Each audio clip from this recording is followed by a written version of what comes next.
On today's show, we're going to do a CFB refresh, getting you caught up with everything that's going on in the college football world. We're going to also take a look at the best offensive linemen that I think are built to win a national championship in 2025. We're going to do one last topic talking about the five teams that are taking the biggest leaps in the post spring rankings according to the SP Plus, and I'm going to give you my thought processes on everything going on around the world of college football. If you was looking for your latest plug on everything that you need to know in the college football world, look no further, my friend. This is the world of CFB. Let's get it.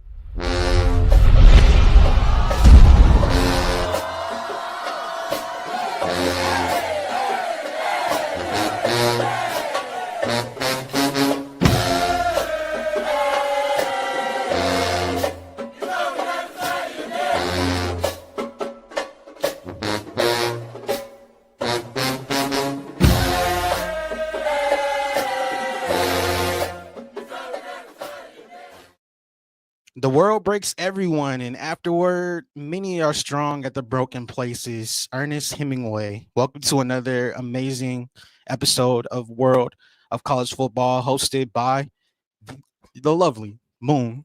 Shake my hand. It's nice to meet you. If you haven't been here before, we specialize in covering college football all around the nation because if you lace them up, you play ball, we're going to chances are we're going to talk about you, my friend. So on today's episode, we're not going to waste a lot of time. We're going to get straight into the meat and potatoes, and we got a lot to cover in such a short period of time. But before I do, I want to say special shout out to our sponsors at BetUS. Special shout out to the host, DCFB Nation, and special shout out to you. We greatly appreciate y'all staying locked in with us throughout the off season.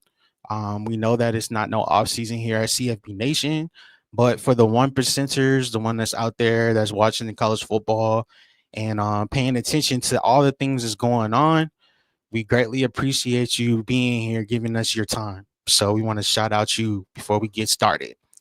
Welcome to today's episode of CFB Moon's refresh of the college football world, where transfers turn into touchdowns, walk ons rise like legends, and 30-year-old wide receivers are still out there running comeback routes like their rent depends on it.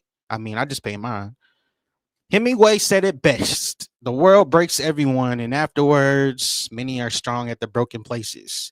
I mean, for me, I just had a difficult situation that I had to adjust to midweek in an ultimate pivot in life, and you weren't expecting it. And you can either let it, knock you off your rocker, or you can bounce right back and say, hey, life, I'm ready for everything that's meant to remake me. And that's what this college football world wants to do, remake you. Just ask Pitt's offensive line or the CAA. Let's hit on all the updates that you need to know, my friend, on this world of college football. I'm looking at one of the biggest storylines this offseason being the 2026 recruiting class. I'm looking at the offseason for the offensive lines taking huge leaps up over the course of the year is going to be a huge thing for college football. We're going to see how important offensive line play is to winning a national championship. National championships or bust, some people have it. And in a place like Nebraska, the QB room, they're hoping that Dylan Raiola can be the guy that brings national championships. And you want to start in the trenches and start with the head signal caller of the new look Nebraska team. But before I give you a deeper understanding of, what my expectations are of Nebraska, we got to talk about a little bit of what they got going on their other sides of their ball. So, first off, Jalen Gromstad is technically still a quarterback at Nebraska. Even though he was a senior out of Iowa, he might as well be called now the clipboard commander because let's just be real. He's not getting the starting job from Dylan Raiola because he's obviously locked in as quarterback number one. Now, this kid threw for 11 yards last season total. But hey, it's year 6 and he's still getting reps. So we can't knock the hustle. Meanwhile, Jaden Doss is jumping back to wide receiver after just one season cameo that he had at cornerback. This is the football equivalent of, hey, you remember that old job you hated? Yeah, we need you to come back. And this is why Nebraska's wide receiver room is wide open right now. They got Carter Nelson. He's going to tight end. He was once a dual threat quarterback, and now he's going to be moving out there to the flanker. That's 2 quarterbacks now lining up at tight end in Lincoln. Matt Rule, he out here running a positionless offense like it's a 7-on-7 count. And I love it. I really do. Now, my expectations for Dylan Raiola, I need him to take the next step when it comes to leadership and command of the offense, and specifically his accuracy and tight windows in the intermediate range. That's what I'm looking forward to the most this year. I want to know, can he match his eyes with his footwork with the ball coming out now? Can he hit windows and anticipate in early windows like I want him to do? You know, I know this offense can be super explosive. This going to be new look. But to give you an update on where we stand currently in Nebraska's quarterback room, they're all in on Dylan, bro. They're all in on Dylan. They're saying to themselves, you know, we'll move this kid to tight end. We'll move him to wideout. We'll move him to he can play backup quarterback if he wants to, but ultimately Dylan Raiola is our guy. So Nebraska fans, I heard rumblings that some people might not be sold. You know, he's your guy. He's definitely your guy that I'm looking at for this upcoming season. Now, Matt Rule, he has a lot of chips on his shoulder this year. I'm looking at him saying to myself, can you take that next step in win totals this year? Let's just call a spade a spade. How long is your leash in Nebraska? Right now, it seems like it's really long. And what year are we in Matt Rule's tenure at Nebraska? I'm just saying, it's a special season that's awaiting us out there in Lincoln. Coming up next in the show on this little refresh to keep you updated, TCU is going through it right now. TCU's tight end room has taken more damage than a Game of Thrones red wedding. And Chase Curtis, Mr. Pimpton, and Lafayette Kiowa, they all missed chunks of time in spring ball. Now, the good news, Pimpton, he showed flashes before he got hurt. The bad news, that room is emptier than Fort Worth's trophy case post Sonny Dykes honeymoon. If TCU wants to rebound in the Big 12 this year under the leadership of Josh Hoover at quarterback, and we trust in Josh Hoover, they need somebody in that tight end room that could be a safety blanket, somebody that could come in and go to work and at least show up to fall camp intact, in order, 100%. Right now, it feels like last man standing is going to end up getting a job. Meanwhile, in Miami of Ohio, we have some interesting things going on with the transfer portal because Darion Williamson, once a 4-star wide receiver at Florida State, is hoping to move to Oxford and reignite his career. Kenny Tracy missed all of 2024 with an injury and he's now back active again. This dude is 223 pounds of action, and if he stays healthy, praying that he stays healthy, Miami's backfield is going to get a major boost coming from him.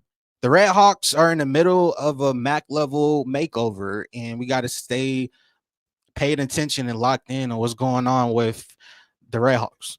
Now, coming up next, there's been a major shift going on in FCS football, and I'm talking about Villanova because it's now official. The Patriot League is becoming a real threat right now.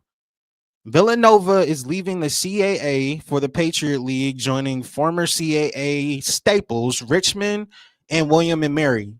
That's like the Avengers quitting to go build their own league with Lehigh and Holy Cross. The Patriot League now has 10 football members and a whole new ceiling that awaits them. It reminds me of Willy Wonka, just trying to bust out of the glass ceiling. That's what they're trying to do right now. Meanwhile, the CAA is left scrambling with a half-eaten playbook, a shaken identity, and a team that just left with no plans on coming back or hitting your messages. They blocked you. CAA Commissioner Joe D'Antonio, he put on a brave face. He put it all together, kept it all buttoned up and everything. But just let's be real. The Villanova, Richmond, William, and Mary are all gut punches, playoff caliber pillars in the CAA that is just gone. And you cannot replace them overnight, Mr. D'Antonio. Coming up next in the show, Joey McGuire said it with his whole chest. Texas Tech head coach Joey McGuire finally snapped and called out all the Power 2 bias live on Sirius XM. He said, let's fight it out on the field.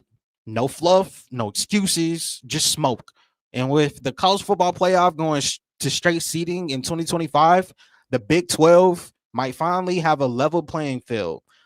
Assuming that they win when it counts the most, like Baylor winning versus Auburn week 1. Huge opportunity for the Waco family to get a dub. The message from Joey McGuire: stop handing out participation trophies based on TV deals, and let's rumble and get it popping. That's what his message is. Sam Levitt also has a message because he wants the Heisman, but he's taking it one step at a time. Arizona State's quarterback, Sam Levitt, isn't just talking. He's out here plotting. His quote was, national title, Heisman, but I'm taking it one day at a time, when referencing his expectations, which were very lofty, and his goals for the 2025 season. Now, Sam Levitt threw for 2,800 yards with 24 touchdowns in 2024 year of our Lord. He also had a scorching 16-2 touchdown interception ratio down the stretch when it mattered the most, with Northern Arizona on deck to start 2025. You can expect fireworks in the opener. And when we have to travel to Starkville, you're really going to get a chance to see what Sam Levitt comes to party. If ASU makes the playoff push again in the Big 12, you might just see Sam Levitt buttoned up in New York this December. Coming up next in the show, there's a 30-year-old wide receiver at Arkansas. Yes, you heard that right. Monte Harrison, a former MLB prospect, traded for Christian Yelich, is set to start at wide receiver for Arkansas at 30 years old. Most college wideouts are posting TikToks. Harrison's old enough to remember dial-up internet.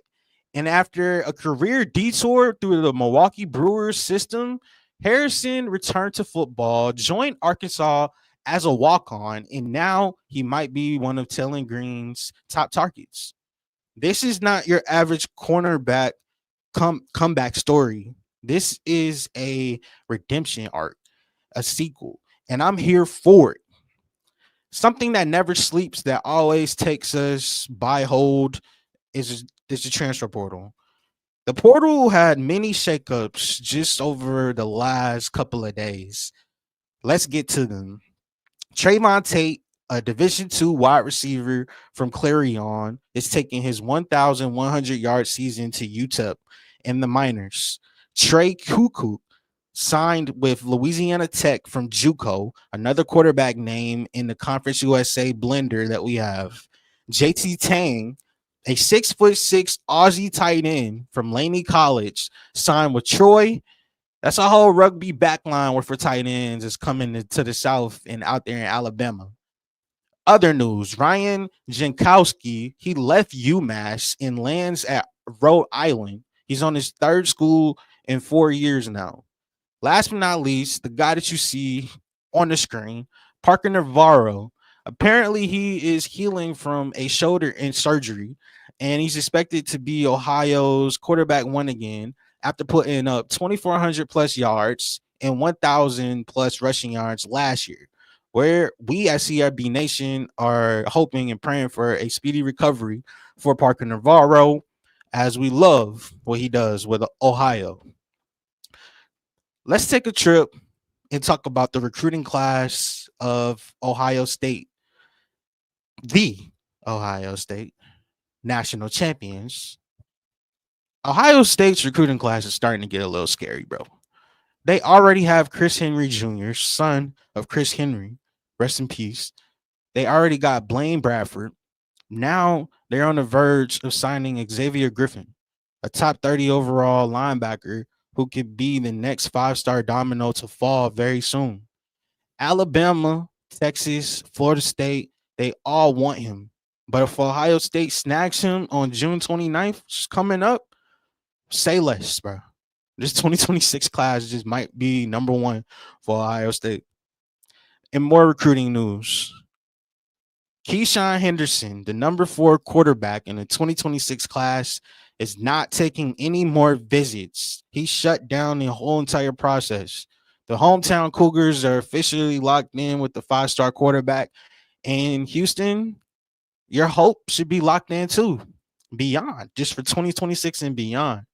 If the coaching staff can build around him, this class just might jump from 45th nationally into the top 25, just outside the top 30.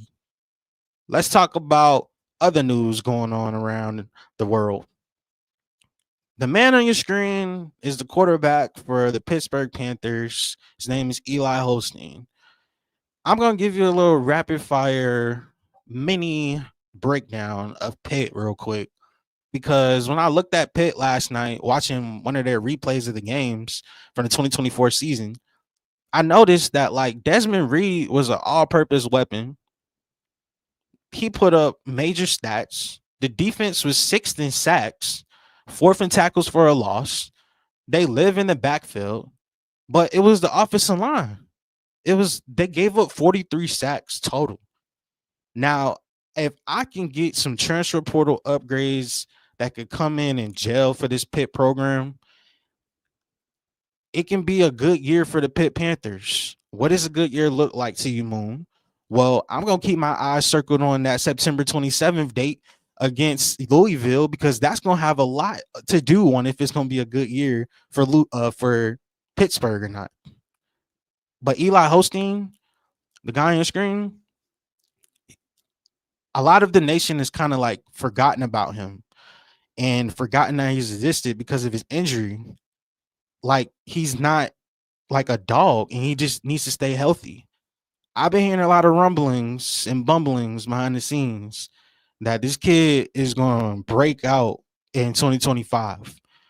I just want to keep y'all alert that the only way that is secure to happen for real is if this offensive line takes major steps up and is not giving up 43 sacks. We need our main quarterback one healthy. This is how we get it. Let's take a trip to Boise, Idaho, because Boise State's legacy is now starting to get dicey. Boise State's AD, pictured on the screen, Jeremiah Dickey, he wants the new reseeding in the motto for the college football playoff to be called the Boise State policy, since their number 9 team got a bye as a 3 seed in 2024 and then got smoked. When the system is created to keep you down, you fight like hell to break it, was his quote. I look at that and I say, hey, that's poetic. Even if you did lose to Penn State 31-14 and that's and get popping. The bright side for Boise State, at least they know that they had no business being at the number 3 seed in 2024 with a first round bye. With this reseeding that we get for 2025, hopefully we get more interesting matchups and get it right the first time. Let's take a trip to the one of the conferences that I love the most, the MEAC. We have some interesting developments going on recently about Michael Vick versus Deshaun Jackson. And yes, you heard that right. The former Eagles legends are now coaching at HBCU programs, Norfolk State and Delaware State, respectively. And their game for October 30th is now being played at Lincoln Financial Field. This is an entirely full circle moment. Michael Vick, Deshaun Jackson, legends with Philadelphia Eagles, immortalized in history, in my opinion, for legends for Eagles. And now you get a chance to have your HBCU programs come to Philadelphia. HBCU's full spotlight. That's full circle moment. The transfer portal is crazy, and both of them been making major pickups for their squads, recruiting like crazy just to try to keep up with this college football world. But adjustments are going to be made. The team's going to be ready, and fall camp is approaching fast. So, since that's right around the corner, QB battles are everywhere. Transfer portal movement is still chaotic. Still a lot left to know. But that matchup on October the 30th at Lincoln Financial Field is one that you got to circle because that's going to be a major one. We all got to watch that one. Now, in closing, whether you talk about a walk-on tight end, a 30-year-old wide receiver, or a pissed-off head coach in the Big 12, I ain't going to say no names. There's one rule in college football: adapt or get left behind. From the chaos in the portal to the fire of summer workouts, the road to week one is coming, and it's paved with sweat, storylines, and surprises. And I'm just trying to make sure that you don't miss a single twist in this story. This is the world of college football. What's wavy? We want to appreciate you for taking out your time in your day to watch the content. Greatly appreciate you sharing. The exposure is real, and we're just trying to do the Lord's work out here, putting people closer to college football. On today's show, we've already talked about a laundry list of uh, topics like Eli Holstein and the Panthers and them trying to protect them. Talked about the HBCU clash on October the 30th. And we also talked about Boise State's AD saying, hey, man, look, we had no business being in that situation last year, but we're going to fight the system. So let's continue to fight the system on the show and tell you that this episode is brought to you by the lovely folks at Bet US. Special shout out to them. Look at you out here using all these other sports books and you ain't even using the best one. Bet US. Get 125% match bonus when you use the promo code CFB Nation. Yeah, you heard me correctly. 125% match bonus on your first deposit using that code CFB Nation. We know that college football is in the off season, even though we don't celebrate that. CFB Nation, we do college football 24/7. But there are plenty of things for you guys to bet on. Who will have the most wins? OKC Thunder or Cleveland Cavaliers? Can Luka and LeBron make it all mesh? We're going to get straight into the show. I just realized something. We got to continue going with the content. And I realized we are in the process of having many more sponsorships on the way. So we want to keep those people at Bet US happy, but we also want to keep our options open too to let us know. So let's keep going in the show. Today we're going to talk about post-spring. I've been seeing a lot of movement and shakings in the college football world. And one of the things that I notice is it's hard to take analytics like as a full picture. You got to pair what you see in film, what you see on the analytics, and also what you feel in your gut to give you the best sample of what your prediction can be. And lately, I've been really rocking with SB Plus and Bill Connolly and what he's been putting out in the SB Plus rankings because I feel like it's fair. He's grading a lot of metrics that I like and some that I don't, but overall, it comes together to give us a great sample size of product to look at in this college football world and say, like, who's moving up and down where he sees it. And based on what he compiled in the research, I came to some conclusions based on that. Now, it's my job. I don't care about ESPN, whatever it is, but I'm supposed to be taking this predictive analysis in the analytics system and tell you what I'm looking at and what sticks out like a sore thumb on the screen. The things that stick out to me the most on this screen is Arkansas. Arkansas is up 21 spots post spring, and they started off as a 69, and now they are 48 overall, according to SP Plus rankings. The Razorbacks, the hype, I get it, man. A lot of people are not talking about them, but I'm all in on the bandwagon. Sign me up because they've lived in chaos the past 2 seasons. Bobby Petrino back calling plays. Boise State, Taylor Green transferred from Boise State, but last year he had a lot of moments. He's solidifying that quarterback room, and I'm not worried. I actually rate him higher than a lot of other SEC quarterbacks heading into 2025. But the thing that sticks out to me the most is that Bill Connolly and SP Plus ranking seem to agree with me that Arkansas, especially on the offensive side of the ball, they climbing right now.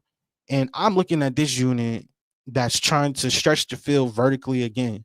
When you can get the passing game going crazy, you can have one of the most experienced offensive lines in the SEC, and you can have a reshaped wide receiver room featuring Florida transfer Caleb Douglas.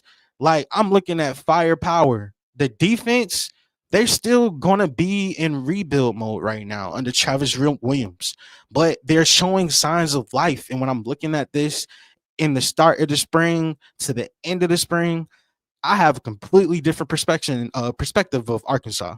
And I'll shake your hand. If you're a fan out there, Arkansas, you probably would have grilled me, bro, because I probably wouldn't have had you like top 50. Being honest, it wasn't close. But now being at 48 according to SP Plus ranking, I'm saying to myself, all right, bro, you already got one of the most game-changing quarterbacks in the entire SEC. And I understand there's some guys out there, John Mateer, Jackson Arnold.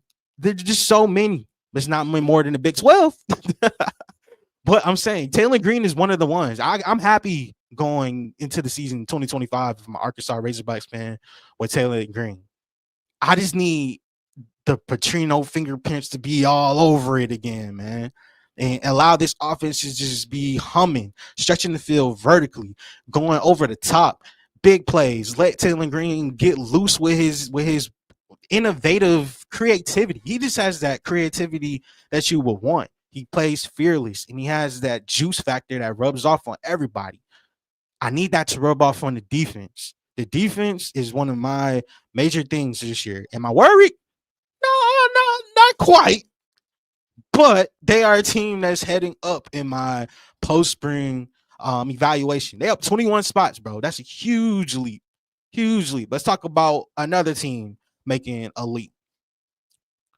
Cal. Cal was 76 in the rankings pre-spring. Now they are 52. That's 24 spots. And Justin Wilcox has been patient, methodical, often forgotten, but not to me. 2025, not a lot of people have expectations that are high about Cal. And I don't think that they are the new kid on the block any longer after the first year in the ACC. But this new kid, I mean, it's still first year, technically. But this new kid on the block, defense is coming back and is sneaky good, man. Number 29 in defensive ranking in SP Plus. I'm saying to myself, even though Fernando Mendoza left and departed, Jaden Ott departed, I'm sitting here looking at myself saying, Cal might still be bottom, but it's great that you are moving up and going higher in the market right now. And you're going to be leaning on your defense to keep you in games. I don't really have a lot of insight at this current moment on where Cal is going to be, let's say, by the time we get to August the 1st. However, keep your eyes on how they continue to gel together after that date. And as fall camp starts to get, let's see what we get with the strides with Cal and their defense. Can their offense make jumps up? I think that they can. The next team that I'm getting to on here is UTEP. They're up 22 spots. They were 115 and now they're 93. And this just goes back down to what I told you before about Scotty Walden. Scotty Walden is becoming one of the most fascinating coaches that I think is in college football, and he's turning UTEP into something to pay attention to.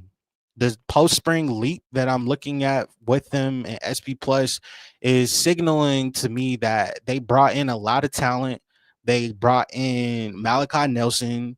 You now have stability in quarterback position now. You added a lot of speed on your defense. You got bigger and more physical for Conference USA ball. And more importantly, UTEP's defense was a liability, and I feel like they can get it together and in a new DC. So when you look at the program jumping from 115 to 90s in the 90s, might not be like, oh, that's all right. But I look at that and say, yeah, they right on schedule.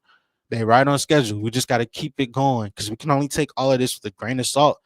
Because August 1st, really things start getting popping. Sometimes with teams, it's going to be earlier than that.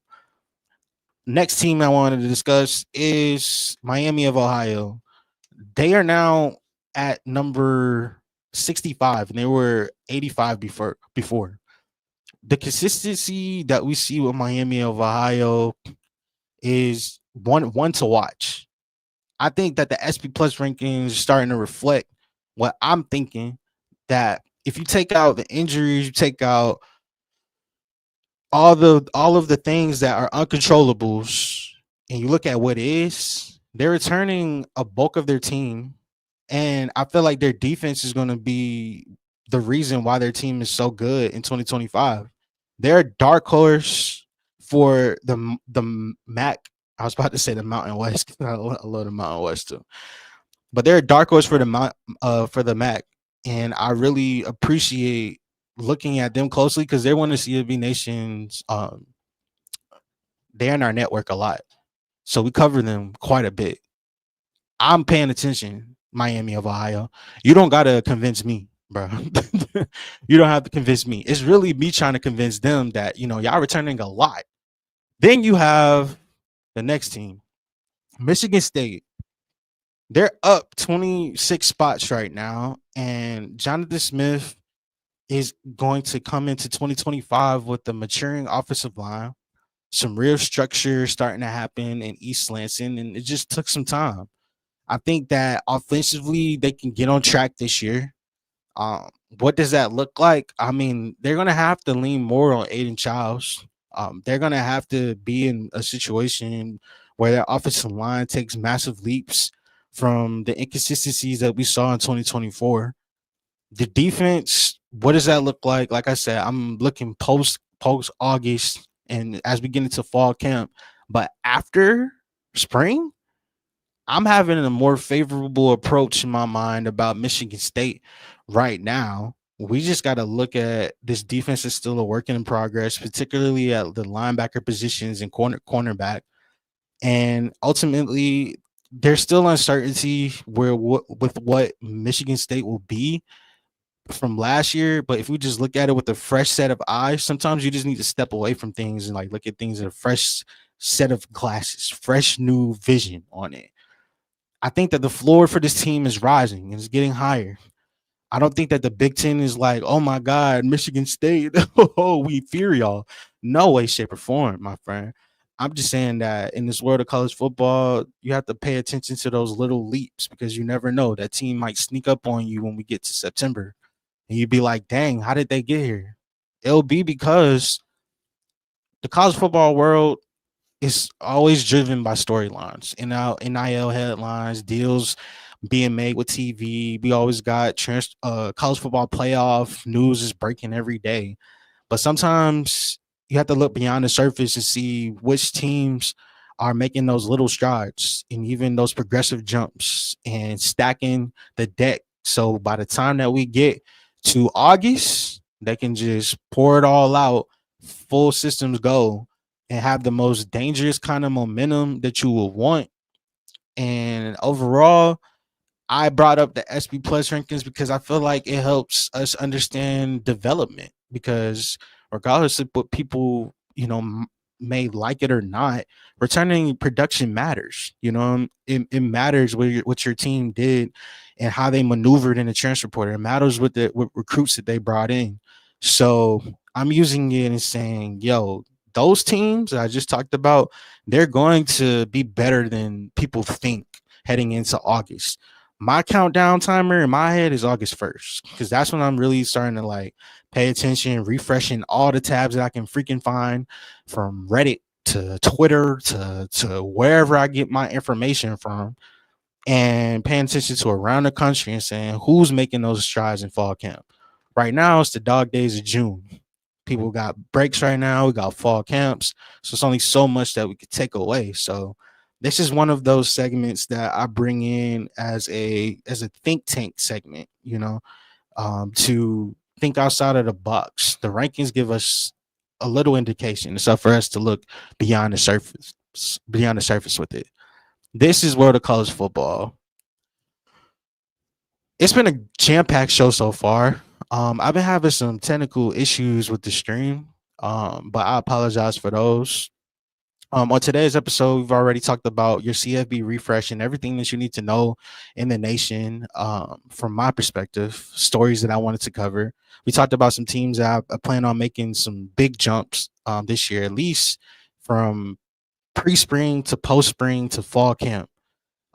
Teams like Arkansas, Cal, who still I'm trusting Cal's defense this year. UTEP, talked about them, Miami of Ohio, Michigan State. Now let's get into the meat and potatoes, no pun intended, and talk about a centerpiece part of my show for today. And I'm kind of pressed on time, so I'm kind of trying to fit it all in. I want to talk about offensive line play, because there's some offensive lines that are really built to win a Natty in 2025, year of our Lord. And you might be thinking to yourself, like, Moon, are they so important? Like, are they going to be the difference between, we got some of the best players in college football? Is this going to be the difference? And I'm here to tell you, absolutely, my friend. Absolutely. Because offensive lines, they don't want the spotlight. They don't want anything besides the whistle to blow, the snap, and your best defense of player to come my way. Because from there, you could talk about in this sport of college football, you could talk about speed kills and skill kills and how style determine fights. But it's really the offensive line play, the real life bullies, the trenches, the guys that's out there that don't get no love, but are doing you'll be able to know them 100% if they get a false start, a holding penalty, a clip blocking a back, or a let up a sack or a pressure. Now you'll know their name. But they're the unsung heroes.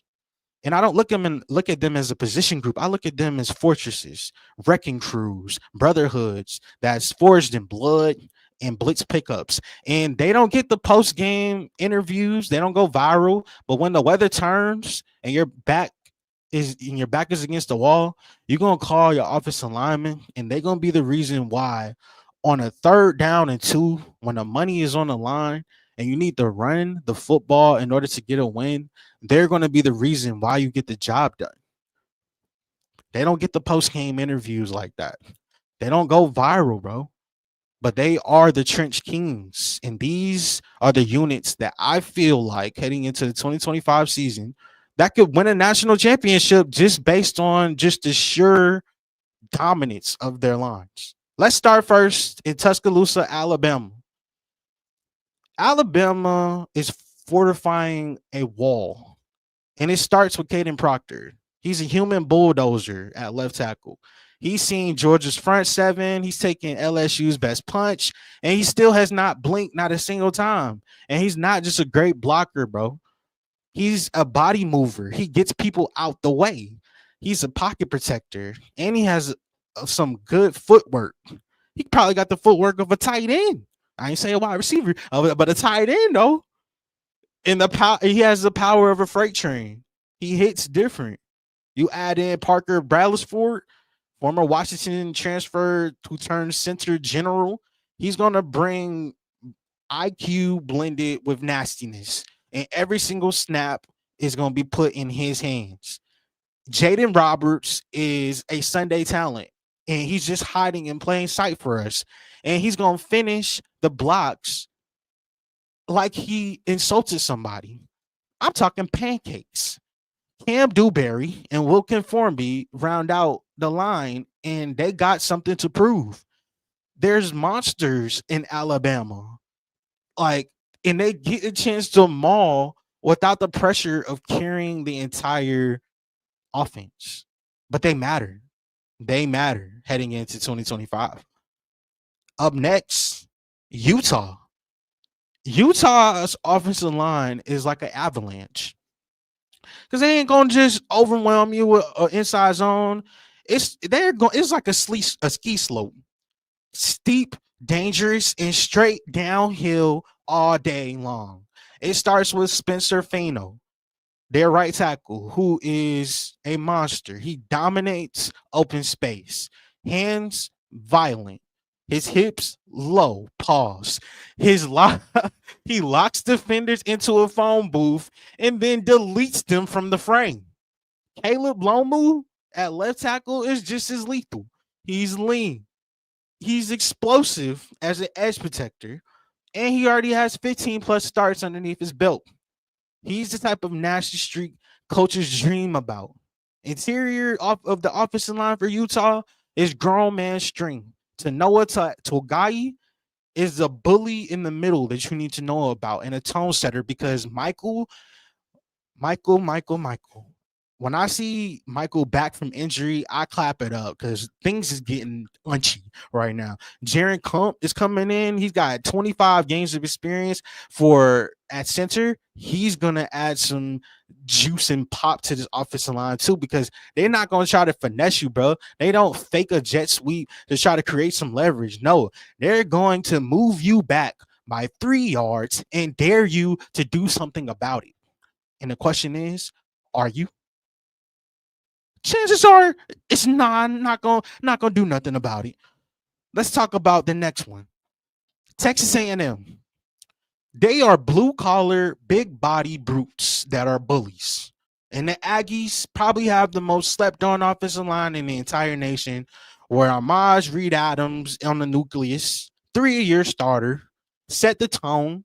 He got that torque, and he adds some drama, bringing trauma. He's not just going to finish the play. He's squashing all arguments, period.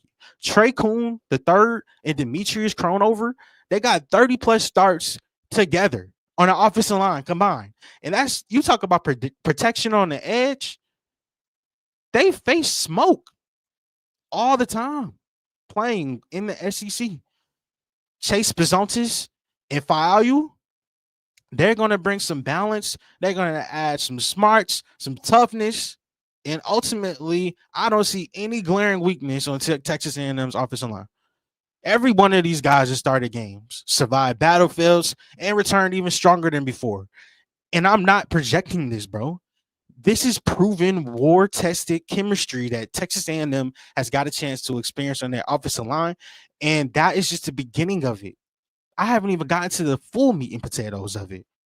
They still got Marcel Reed, and that's why I can have a little bit more hope that even though he's still figuring it out as a passer and he loves to make plays outside of the pocket, that offensive line can protect him in this loaded SEC. Oregon, the Ducks have a powerhouse type of offensive line, bro. Isaiah World is a wall. Now he's holding down Oregon's blind side for Dante Moore. Alex Harkey, Texas State transfer, plays right tackle.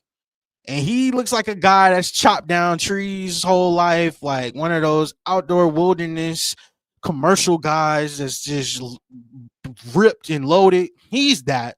But on the field, he plays like he has heavy hands, and it's no wasted movement that you see with him. That's what I like to see. On the inside, they brought in Emmanuel Pregnon and La Lulu at center, who hasn't allowed a sack in 2 years of college football. He's going to set the tone. He's going to finish with violence. And I think that he's going to allow Dante Moore a lot of time this year to really tap into his full development. It's like Oregon assembled with purpose and they loaded. And that's what you need to know. In this world of college football, sometimes it's not about, always just one piece of the puzzle. Sometimes it's about, can you just, if you're a juggernaut program, can you go and just be even more diabolical? And I feel like Oregon did that 100%. I'm looking at them as blue collar. Coming up next, Iowa. Iowa is trench work trademarked bully of an offensive lineman. In this modern college football that is just changing so rapidly in this world, bro, you really need offensive linemen that are going to be throwbacks. Offensive line schemes that run ISO like it's a cathedral. Like just run duo. Look no further than Iowa. Jennings Dunker at right tackle, certified mauler, bro. Logan Jones stabilizing the center. He's gonna communicate protections to you. He's gonna be out there like another coach on the field for real. And then you add in Bo Stevens, K Piper, and then you bring that extra grit inside. I really do feel like this could be a breakout year for Iowa's offensive line, and I wouldn't be surprised if it came from multiple positions on their line that is in the race for rewards because they already got 3 returning starters, and we already knew what Iowa's identity is. Now they have a new quarterback on the cusp, and I'm saying to myself, their identity is loaded. Their pad level is still going to be low, and their pad level lives in the basement, to be honest with you. Iowa is some bullies. I'm not trying to mess with them this year. Coming up, Miami. I feel like Miami has size, some swagger, some sophomore stars, a new addition in Jackson Cantwell. They got upside. They got everything you want. Now, Miami, this group could be really special. Francis Maioga is a mutant. He's 6'6", 320 plus pounds, and he started since he stepped foot on campus. I'm seeing him going up against top ACC pass rushers, and I'm seeing him hold his own. I feel like he's a future pro. And right now, he's a present problem. Inez Cooper, he's returning at right guard for the 3rd straight season, and he's a tank. He's a tank. He's improved every single year, and he knows how to work all types of blitz pickups and stunts. He's not fooled by nothing. In that center, they got James Brockemeyer from TCU, who has experience, and he's an anchor. He has that anchor type of strength. The left side has some question marks. But Markel Bell, all 6'9", 340 pounds of the dude, is a skyscraper. So they can figure it out. They can figure it out 100%. And if not, then they got Sampson coming back, waiting in the wings. Now they got Jackson coming up soon. Like, they'll be straight. Miami will be straight, man. As far as the now, Clemson needs a lot more love, man. Walker Parks, a thumper at guard. Harris Sewell. Harris Sewell has played over 1,000 career snaps in his starting role. They got balance, chemistry, continuity, everything that you need. And I haven't even talked about their best players yet. that gives them a leg up on most of the country. Tristan Lay. He's coming down to lock down the left side, and he's bringing heavy hands, growing consistency, and one of the most trusted presences on the offensive line. By far, Ryan Listicum is returning at center, and he's getting that type of reliability that you can depend on in pass sets, trying to protect Cade Klubnik and open up gaps for Gideon Davison. The experience through this ACC gauntlet that Clemson has shown through their offensive line, they've seen it all. Blake Miller is at right tackle, and he's probably the alpha of this unit. He's a multi-year starter, over 30 games under his belt, and he has a motor that just does not quit. And he was better in year 3 than he was in year 1. And that's saying a lot of what I've just said, because he started as a freshman. This offensive line is loaded too. ACC, SEC. You start to see a continual thing. Last but not least is Auburn. Auburn's offensive line could win a national championship because I feel like the Tigers do not have to guess about what it is that they see. They know what they got. They got Connor Lew. He's a field general who's coming in with over 800 snaps under his belt, and he's got the respect of the entire locker room. Dylan Wade and Jeremiah Wright is going to bring SEC experience into this team that I'm looking at that's going to make them take a step up. And then Xavier Chaplin from Virginia Tech, Mason Murphy from USC, and I'm seeing them started and combined 30 games at Power 5 programs. They got some consistency. Now they just got to protect new quarterback Jackson Arnold. And with the receiving core being one of the nation's best projected, this offensive line does not have to be perfect at Auburn, bro. They just got to be mean. They got to be consistent. And they just got to be violent enough. They got to want it enough. In 2025 college football season, we'll see a whole ton of new quarterbacks in different locations. We're going to see a lot of portal darlings. We're going to see some Heisman hopefuls. But behind every single explosive play that you see, there is a guard that is pulling. There's a center that's IDing the mic in the blitz pickup. There's a tackle that is burying somebody and putting a face in turf pellets. Every college football playoff contender is trying to solve the same puzzle that we see in the year of our Lord 2025. These schools already have the corner pieces. They have cornerstones.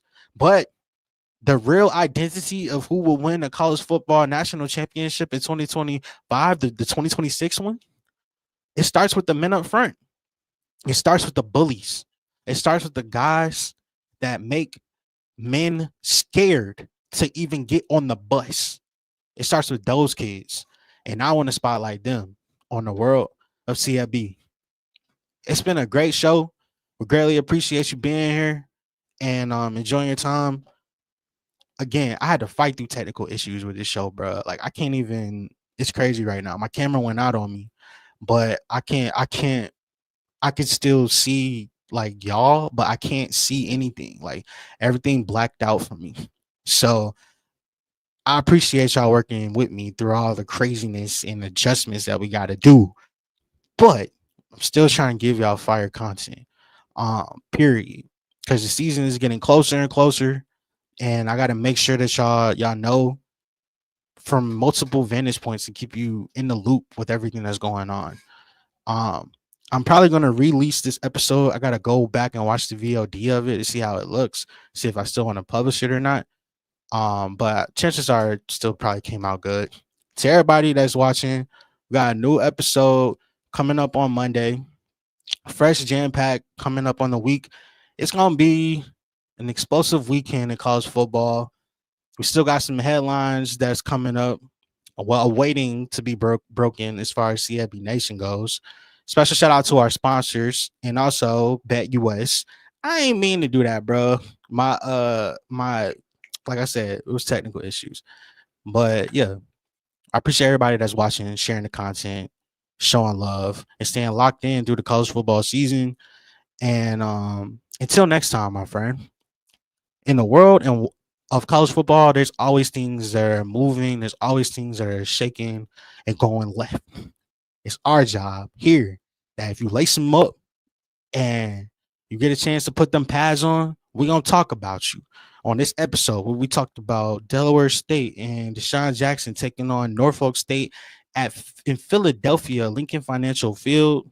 Iconic moment on October the 30th on the episode where we brought you all the loaded news and headlines across the nation, including TCU's wide receiver core that's trying to find any signs of life after Jack Besh. The 2026 loaded studs is coming in, like Ohio State trying to get the #1 recruiting class. There's a lot of things going on in this world, and it's our job to keep you up to date with it. Until next time, my friend. See you on the other side.